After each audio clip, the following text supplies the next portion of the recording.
ranking the NBA's 3 toughest contract decisions this summer. Before we start, I would like you to hit that red subscribe button so you never miss out on any of our videos. Hey guys, what's up? Welcome back to SporTastic. Here are NBA's 3 toughest contract decisions this summer. Number 3, Zach LaVine, Chicago Bulls, extension eligible. Zach LaVine's extension eligibility is to some degree simple, in that he's not going to sign one. A 20% raise off next year's salary would put him at $23.4 million in 2022-2023. Entering free agency lets LaVine ink a max contract that projects to start at $33.7 million. A difference of more than $10 million. Case closed, but not really. The Bulls can try to renegotiate and extend LaVine, a move that would drum up his 2021-2022 salary while attaching more subsequent years.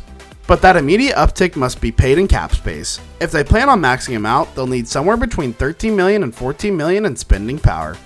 Coming up with that scratch isn't mindless endeavors. The Bulls must renounce all their own free agents to start, including Lauri Markkanen, restricted, and decline Ryan Accardiano's team option just to chisel out $12 million plus. That number could take a nosedive if their top 4 protected pick doesn't convey to the Orlando Magic. They will have to make at least one more cost-cutting move to squeeze in LaVine's max number. Traveling such lengths won't be a no-brainer. The Bulls are clearly committed to LaVine, otherwise they wouldn't have made the all-in move for Nikola Vucevic. But giving him an immediate raise hamstrings their capacity to improve a roster that has failed to crack this year's play-in tournament. Paying him will actually cost them talent. If that's what it takes for LaVine to put pen to paper, the Bulls should absolutely do it. Letting him reach unrestricted free agency is a hairy proposition. Another failed playoff chase could drive him into the arms of a better team. Dumb decisions in general. That's why they have the longest playoff drought in the league. But the Bulls matched, and you compare it to the level of production that we see from Number 2, Lonzo Ball, New Orleans Pelicans restricted.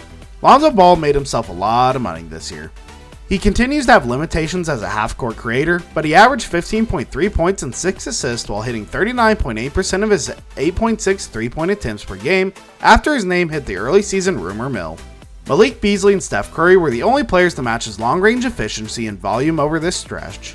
Prospective suitors might be willing to come in with offers starting at $20 million plus. Matching a deal in that neighborhood, while they're right, can be difficult for the Pelicans. They've already shelled out max money for Brandon Ingram and gave Steven Adams a 2-year extension. Eric Bledsoe has another fully guaranteed season at $18.1 million left on his deal as well. Coughing up $20 million for Lonzo would leave the Pelicans with $95.4 million committed to him. Adams, Bledsoe, Ingram, and Zion. It might be only for 1 year. Bledsoe's 2022-23 salary is partially guaranteed for $3.9 million, but New Orleans isn't getting any cheaper. Zion and Jackson Hayes will be extension eligible next summer. Josh Hart, another player who should command 8 figures annually, is joining Lonzo in restricted free agency. Paying a combined $38 million for both, roughly the sum of their cap holds, puts the Pelicans right at the luxury tax line depending on where the first round pick falls. On the flip side though, showing Lonzo the door without netting value for his exit would be a franchise malpractice. They had the opportunity to flip him for assets mid-season and opted against it. The implication is that they'll match whatever offer he receives, or that they're confident they can suss out sign and trades. Number 1, Dennis Schroeder, LA Lakers unrestricted. Schroeder's next contract has become a head-scratcher for all the involved parties. His decision to turn down a 4-year $84 million extension suggests his market will be frothy, but he capped off the season by shooting a combined 9 for 36 over the LA Lakers' final 3 playoff games. Writing off such a teensy sample isn't hard.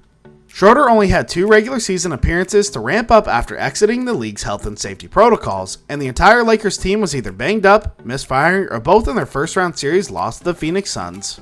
Still, Schroeder didn't exactly meet expectations prior to missing time. His efficiency noticeably fell off from last year's career best pace, and he didn't provide the Lakers with steadying hand in the minutes and games they played without LeBron.